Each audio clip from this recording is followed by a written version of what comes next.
Hi, good afternoon. இன்றைக்கி வந்து நான் வெண்டைக்காய் சாம்பார் செய்ய போகிறேன். அது நான் எப்படி செய்கிறேன்னு உங்களுக்கு சொல்ல போகிறேன். இதுக்கு வந்து நான் வெண்டைக்காய் அரைஞ்சி வச்சுருக்கேன். அப்புறம் சின்ன வெங்காயம், அப்புறம் பெரிய வெங்காயம் ரெண்டும் கலந்து போட்டால் நல்லா டேஸ்ட்டாக இருக்கும். அப்போ தான் நல்லாயிருக்கும் வெண்டைக்காய் சாம்பார். அப்புறம் 3 பச்சை மிளகா, அப்புறம் ஒரு தக்காளி, கொஞ்சம் கருவேப்பிலை, அப்புறம் கொஞ்சமாக புளி ஊற வச்சுருக்கேன்.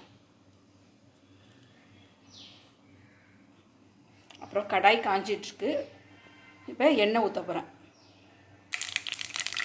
எண்ணெய் காஞ்சிருச்சு. கடுகும் பெருங்காயமும் போட்டிருக்கேன். அது பொரிஞ்சதும் அடுத்தது கருவேப்பிலை போட போகிறேன். கடுகு வெடிச்சதும் சின்ன வெங்காயம், பெரிய வெங்காயம், பச்சை மிளகா, கருவேப்பிலை எல்லாம் போட்டு வதங்கினதும் அடுத்தது நம்ம வெண்டைக்காய் போடுவோம். வெங்காயம் நல்லா வதங்கிருச்சு. இப்போ வெண்டைக்காய் போட்டுருக்கேன். வெண்டைக்காயும் நல்லா வதங்கணும். நல்லா வதங்கினதும் காமிக்கிறேன். கொஞ்சமாக மஞ்சத்தூள் போட்டு நல்லா வெண்டைக்காய் நல்லா வதங்கிடுச்சு.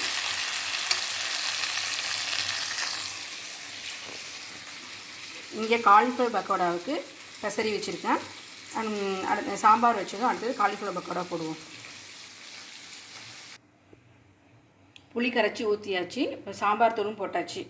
இப்போ நல்லா அதை கலக்கி விட்டு நல்லா வெண்டைக்காய் வேகிற வரைக்கும் வெந்ததும் அடுத்தது பருப்பு போடணும். நல்லா கொதித்து வந்ததும் நான் காமிக்கிறேன்.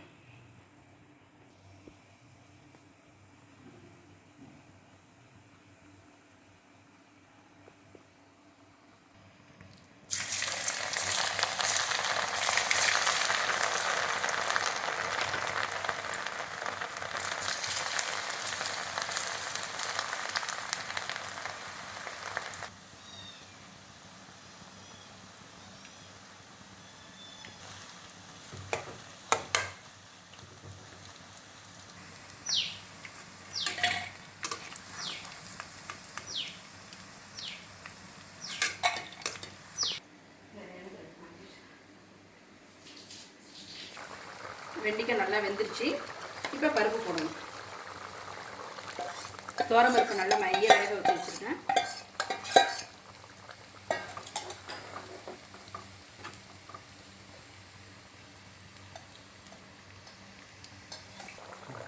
கடைசியாக சின்ன துண்டு கொஞ்சம் வெல்லம் போடணும். நல்லா டேஸ்ட்டாக ரொம்ப போடக்கூடாது. ஒரே சின்ன இவ்வளோ பிஸ்க் போட்டால் போடும். டேஸ்ட் நல்லா எடுத்து கொடுக்கும் சாம்பார். நல்லா கொதிச்சிச்சு. இப்போ பச்சை கொத்தமல்லி போட்டு இறக்கிட வேண்டியதான். வெண்டைக்காய் சாம்பார் ரெடி. இதுமாதிரி நீங்களும் வெண்டைக்காய் சாம்பார் ஒரு தடவை செஞ்சு பாருங்கள். செம்ம டேஸ்ட்டாக இருக்கும்.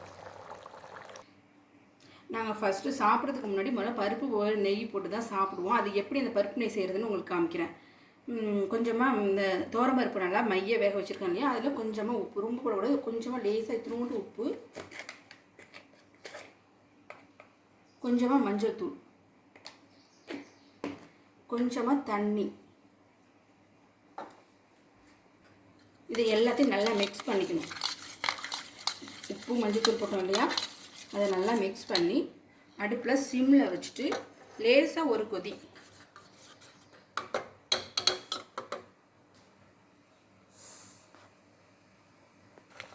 இதோட லேசாக ஒரு கொதி வந்துருச்சு. அவ்வளோதான், ஆஃப் பண்ணிடலாம். இதை முதல்ல சாத்தில் போட்டு பருப்பை போட்டு கொஞ்சம் நெய் ஊற்றி பிசைஞ்சு சாம்பார் தொட்டுக்கிட்டு சாப்பிட்டோம்னா செம்ம டேஸ்ட்டாக இருக்கும்.